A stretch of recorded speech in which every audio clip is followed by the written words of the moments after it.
This segment brought to you by Gutierrez Law Firm. Hola, mi gente.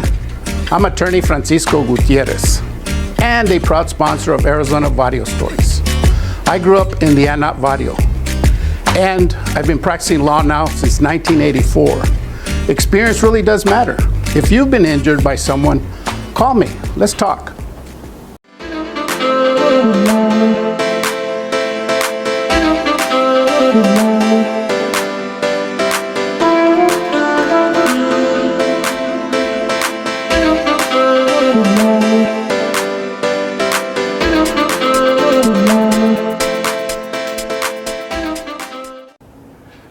Hola y bienvenidos a ALAC, the Arizona Latino Arts and Cultural Center.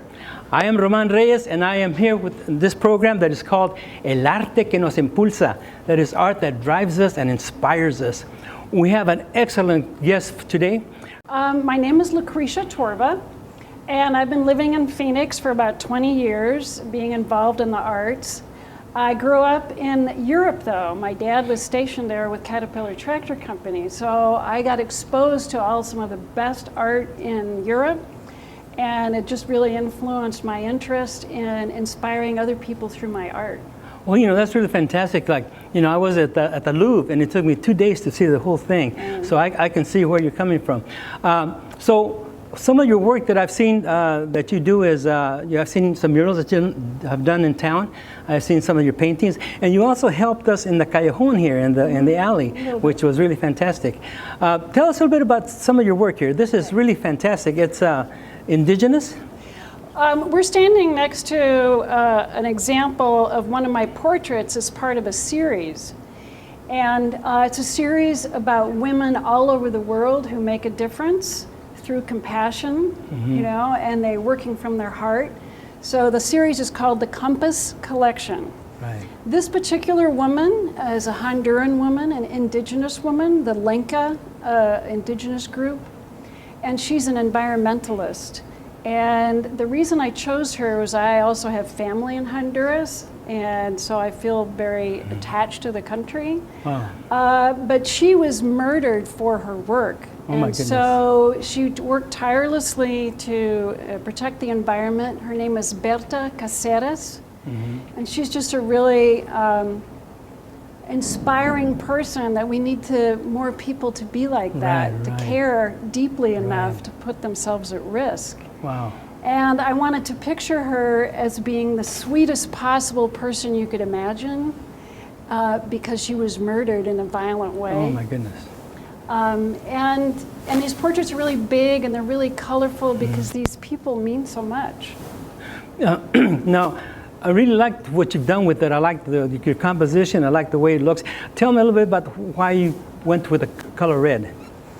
All of the portraits are really brightly colored, pink, red, orange, and I think that helps kind of emphasize the emotional quality Exactly, of it. right. So all of them are brightly colored, like they really pop out at you. Right. Now, you have an activist background, or your folks did? Not so much activist, it's just that my parents, even though we were comfortably middle class, supported civil rights. So in the early 70s, when I was an adolescent, they took me to Urban League and NAACP functions, and they were very obviously supportive of everybody having equal access to everything. Right. My mother believed in volunteering and donating and all of that. So yeah, I guess that's a background like that. Wow. This is what prompted me to do the portraits. Well, that's fantastic. So when did you, as you were growing up, when did you realize that you wanted to be an artist? Or did it come naturally? I didn't realize that. It wasn't really until I got in college that I realized that's the only thing I'm really interested in or good at. But as a kid, even though I could draw, it seemed like kind of a silly thing to want to be an artist. Yeah. Not real practical. Yeah, they always just tell me, don't be an artist because you're going to starve to death. Right. And but it encompasses a lot of things. As an artist, I can investigate all kinds of subject matter. Like I can encompass history and social causes and culture and emotions of people and landscape. I mean, I can do anything. Exactly. part of art. Can let's move on to this one here. Now, I really like the technique that you used here. I know you didn't use no airbrush. It was all done by hand brush. Correct. So yeah, this is an example of one of my automotive paintings, which for about 5 years, I did a lot of car paintings, and I got kind of known for that. This is oil on canvas, and it's all brush. I don't use any spray. With oil, it is a little easier to blend, Right. because it doesn't dry right away. So the thing that appealed to me about cars were the 50s classic cars with lots of chrome. Yeah. Shiny stuff, yeah. And so this was my first full-size car painting. But I've done exotics and antique cars, and muscle cars are pretty popular, race cars, so there's a lot of different Now, things to do with them. I've seen this on YouTube. Tell us about that.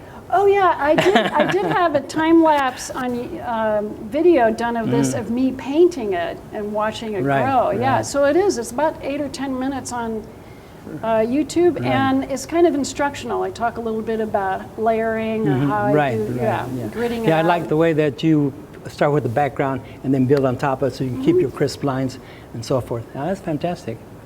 So now, is this fun stuff, or what's the story behind this one?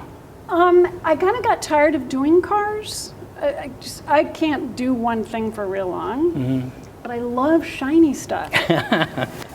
So I have accumulated lots of little shiny chrome statues. They're really cute, dogs and cats and dinosaurs and all that. And it's really fun to take them out and position them in different places, so they reflect different things, and then I can kind of change out the fabric and get different colors. And then, the way that I make them look so big, they look really monumental when they're really just little statues. Things, So it's kind of like making something more important out of something small. But I really enjoy reflectivity and distortion of the environment. It's really interesting. Yeah, that's cool. Very nice. Because it's kind of abstraction and realism at the same time. Now, I was driving down 15th Avenue, and then that restaurant on Van Buren to your right, I saw a mural. Oh, that's yours? Oh, the one of Chef Silvana? Yes. Yeah, that's on the back of the Travelodge. Yeah. So we'll probably be able to show some through the editing, but tell us a bit about some of your murals. Oh man, I love painting murals. It's kind of an addiction.